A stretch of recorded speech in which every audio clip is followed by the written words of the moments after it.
All right, are you ready for this? All right.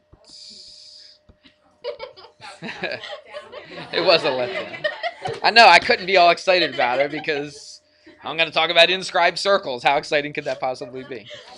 All right, so let me write that word down first before we even do anything. So inscribed circles.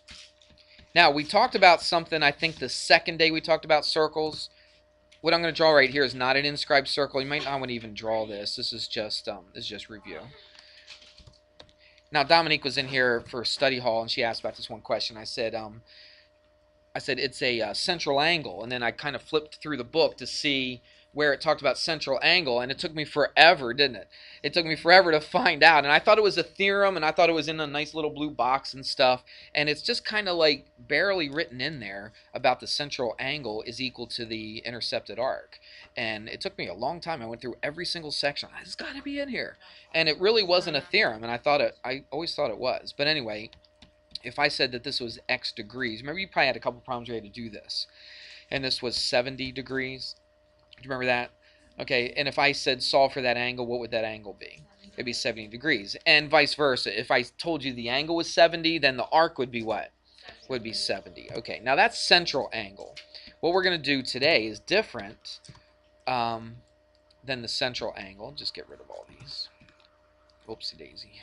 I had the wrong tool. There we go. There we go. All right.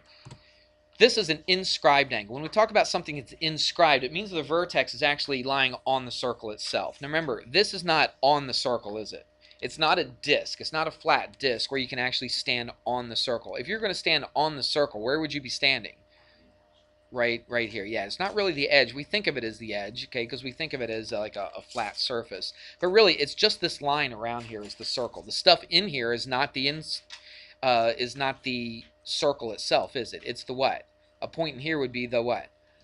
The interior of the circle, and the point out here would be the exterior of the circle. A point right on here would be the circle on the circle. Okay, be the anterior of the circle, right? Thanks, Sarah, for that. All right. Okay, ready? Let's do this. This is an inscribed angle. And it's an inscribed angle because the vertex of the angle lies right on the circle itself. It's not inside the circle, not outside the circle. Okay, it's actually on the circle itself. It's not at the center, is it? Because if it was at the center, it would be in the interior of the circle. It's actually on the circle itself. So the vertex of this angle lies on the circle. All right, so now we know what an inscribed... actually, why did I put inscribed circles? That was dumb. I meant to write inscribed angles. Nobody stopped me on that? All right, so... You'd lead up to it. I thought you would figure it out. All right, anyway, I messed up. So it's inscribed angles is what we're talking about. So this angle right here is an inscribed angle. Why is it an inscribed angle? Because the vertex of the angle is where? It's on the circle. Now, there is a relationship, though. Now, we just talked about the relationship between a central angle. A central angle would be exactly equal to the arc. Let's just keep that in white. Watch. If I went to this point right here, and then I went to this point right here. Okay? So, whatever this angle is right here, it would be this arc. We'll call it AB. Arc AB would be the same exact degrees as this angle would be. Would you agree with that? All right, because it's a central angle. Look what's happening, though, to this angle. If I took this and I watch, if I just took this point. Now, I don't think I can do this on this program, but what if I could grab this point? I don't know, maybe I can. Let me just try something. I'll group it. Let's see if this works or not. I don't know if it will or not. I doubt it. No, it doesn't. Because see how it's moving away from the circle? That's okay. Just visualize this. If I could grab this thing and then pull it, right, these ends stayed right at A and B. And I took this and I stretched it to here. Do you think this angle right here would be the same as this angle? No, what's happening to that angle? It starts off like this, but if you stretch it, what happens? It gets smaller and smaller. Well, the lines are different lengths. See, I mean, we stretched the line, so the line's definitely longer than this line right here, isn't it? okay? But the angle changed as well. Look how wide this angle is right here. Does this angle look near as wide? No. Take a wild guess on the relationship between this angle right here and the angle that we started with. Okay, it's inscribed, but take it as far as the relationship. What do you think?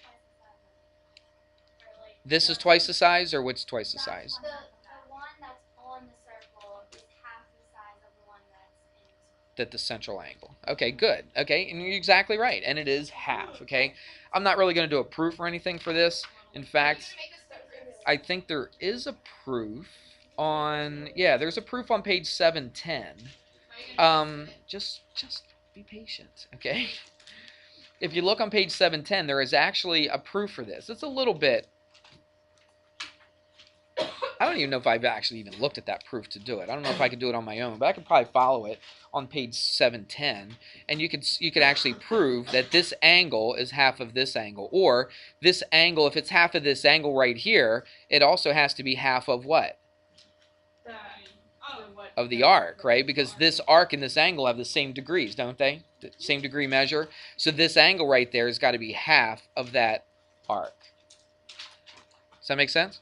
So let's just chuck some numbers in, just so we know what's going on. What if I said that that was 30-degree angle? What would arc AB be equal to? 60 degrees. Exactly right. Very easy. All right. Make sense? All right. So if this arc is 30, I'm sorry, if this angle is 30, then the arc is 60.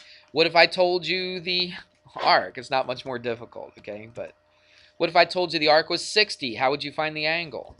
You take half of it, right? Divided by 2, and so of course that would be 30. Make sense? Let's take that to another place. Watch. Just to kind of, I think this might make it'll kind of make sense to you. Let's go through right here. Actually, that's not what I wanted to do. Let's do this. Yeah, let's keep that there, and I'm gonna do something else. It's not big enough? Oh, pink. Is that what you said? Oh, I can make it pink. Right there. Is that pink enough? All right. I'll get to this in a second. I'll go back to this. Let's do something else. Watch this. What if I had? Let's do two different colors here. What if I had an inscribed angle right here? Okay. And let's do a different color. Blue. And what if I had an inscribed angle right here? Alright, so I've got the blue angle. Yes, it is. And then I've got the yellow angle. Okay? And let's just call this, I'll call it X and Y. I'm tired of using A and B all the time. Alright, so we'll call it X and Y, and then W and Z. Alright. Okay, so here we go. What do you think might be true about angle W and angle Z? And tell me why. Well, I just did that just to show that that's that angle right there, but they're not equal just because I put the little arc there. Because B and C intersect. B and C? Intersect AD. Where's B and C? W.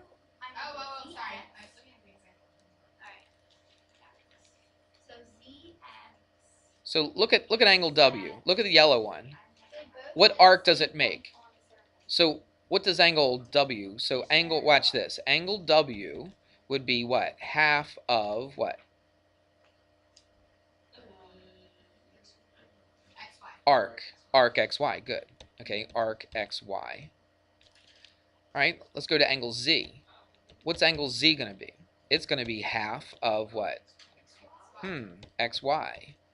So guess what must be true about angle W and angle Z? If they're both half the same exact arc, they have to both be exactly the same. Would you agree with that?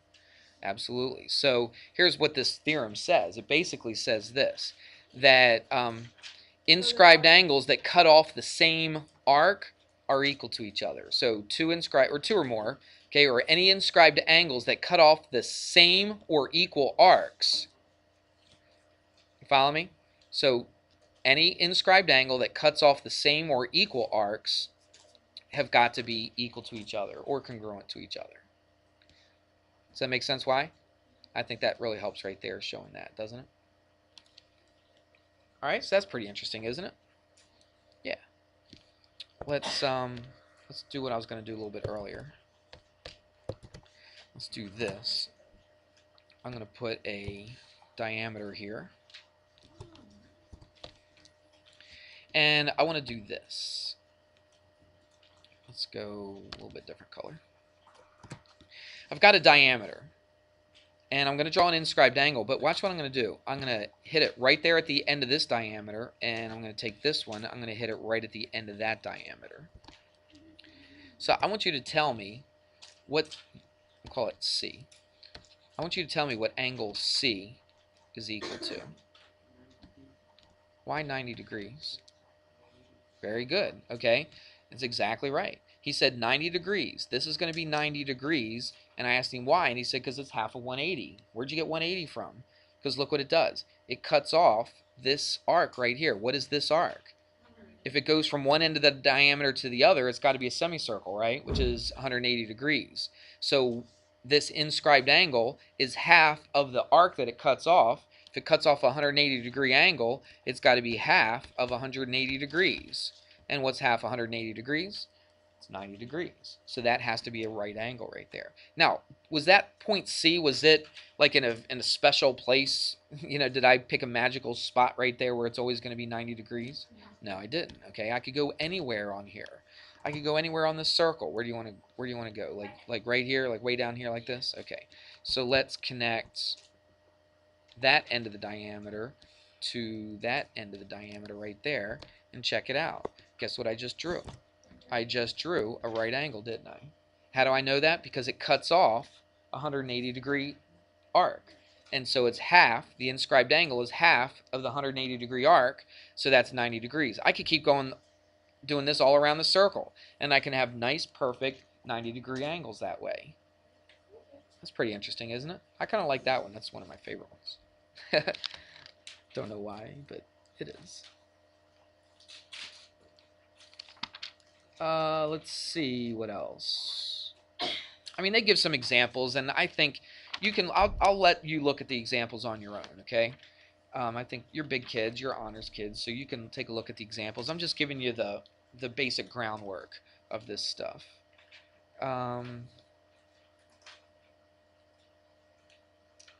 Just don't want to miss anything. Let's see what else. I think that might be it. Did I do 10-9? Oh, I gotta do 10-9. That's right. Kind of snuck up on me. And this is called. This is going to be a quadrilateral that's inscribed in a circle. So if we said inscribed, what has to be true about the vertices? They have to do what? Lie on. So if I inscribed a quadrilateral, try to picture what that might look like. This time you have 4 sides, correct? And each of the vertices have to lie where? On. Okay, it doesn't mean it's a rectangle, doesn't mean it's a square. It could be any quadrilateral at all. But all 4 sides, or all 4 vertices, I should say, look where they lie. They lie right on the circle. It can't be in the circle. You can't have one of these outside the circle. Every vertex, all 4 of these vertices must be on the circle itself. So we call this an inscribed quadrilateral. Inscribed quadrilateral. And there's something special about an inscribed quadrilateral. And let's see what they say.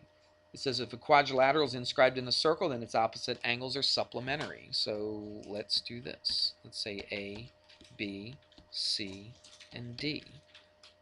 All right. So what do I know about angle A and angle C? Do I know they're equal to each other? No, because look, that looks like an acute angle, doesn't it? And that looks like an obtuse angle. So there's no way they're going to be equal to each other, but what are they then? Angle A and angle C. Actually, let's do this. Angle A plus angle C, this will be a nice way to do it, is equal to what if it's supplementary? 180 degrees. Okay, so the opposite angles are supplementary. So, of course, what else would be supplementary here? Yep, angle B plus angle D. They must also be supplementary, which means they add up to be 180 degrees. And you know exactly what they're going to do here, don't you? They're going to make one of these angles 3x plus 2 and this one 2x minus 7 or something. And then what do you do to find x? You add them up, set them equal to 180, and then solve for x, plug it back in, all that good stuff. You've been doing that all year long, haven't you? It's just doing it now with different pictures and different figures. That's the only thing different. I don't know if you remember, but towards the beginning of the year, I said that I think you're going to find geometry not necessarily getting more difficult each chapter we do. It's just different stuff. Would you agree with that statement now that we're almost at the end of the year? Yeah. I don't think it gets harder and harder. I just think, well, the trig was a little different, okay? But everything else with all the shapes and all that kind of stuff, I think the arithmetic, the math that we did wasn't any more difficult throughout the whole year. It was just doing it with different stuff. And in fact, we're doing the same math, the same algebra almost all year long, haven't we? Right? And we're going to continue to do it. Okay, it's not really going to change that much on this chapter. So anyway, I don't know if that makes it better for you or not, but I think it's a little different than algebra, like especially in algebra 2. It does get more difficult, okay? And it does build and build and build. What's that? Oh, I am ending early. Well, the circles, well, you didn't have that many questions on the homework, and the circles aren't too hard to understand, I think. Okay, so here we go. We've got, where do I want to put it? Right here. Yes, sir. Yes, you may. Section 10.4, pages 713 and 714. And two sections again, 11 to 20 and 23 to 30. B plus D. Yeah, this is a D. Yep. Yep, the opposite angles are supplementary. Yeah, opposite angles on an inscribed quadrilateral are supplementary. No, not the consecutive ones. Right, not the consecutive, the opposite ones. These ones right here. Those are supplementary. Now remember we had parallelograms. The consecutive angles on parallelograms were supplementary, right? The opposite angles were equal, but on this one, in the inscribed quadrilateral, it doesn't matter what it looks like. It doesn't have to be a parallelogram or anything like that. The opposite angles are always supplementary.